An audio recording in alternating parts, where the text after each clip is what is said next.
একটি শব্দ, সেটি হচ্ছে ইন্ডিয়ার দাদাবাবুদের ল্যাসপেন্সারগিরি করা।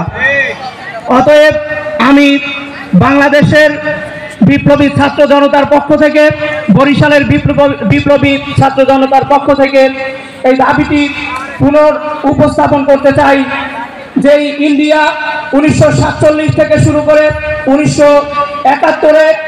1971 আমাদেরকে 1947 সালে দেশ ভাগের সময় কিন্তু আপনারা জানেন যে দেশ ভাগ হওয়ার সময়ও কিন্তু একটি প্রহসনমূলক ডিভাইডেশন হয়েছিল এবং 1971 সালে আমাদেরকে মুক্তিযুদ্ধে সহযোগিতা করার নামে মুক্তিযুদ্ধ শেষ হওয়ার পরে যে সীমাহীন লুট এবং লুটতরাজ চালিয়েছিল, ইন্ডিয়া কখনোই বাংলাদেশের সত্যিকারের বন্ধু হতে পারে না।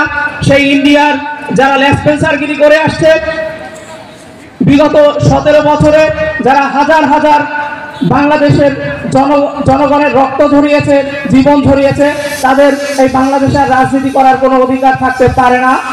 সুতরাং আমি বাংলাদেশের এই বিপ্লবী ছাত্র জনতার পক্ষ থেকে বৈষম্য বিরোধী ছাত্র আন্দোলনের আজকের এই সমাবেশ থেকে দাবিটি আবার পুনরুত্থান করতে চাই। সেটা হচ্ছে বাংলাদেশে আওয়ামী লীগকে চিরতরে নিষিদ্ধ করতে হবে এবং গত 17টি বছরে যারা বাংলাদেশের জনগণের উপরে সীমাহীন জুলুম নিপীড়ন চালিয়েছে তাদেরকে সর্বোচ্চ আইনানুগ ব্যবস্থার আওতায় নিয়ে আসতে হবে। প্রিয় সহযোদ্ধা বন্ধুগণ, আবার আমাদের মাঠে ময়দানে লড়াই করতে হবে, মাঠে ময়দানে মিছিল মিটিং করতে হবে।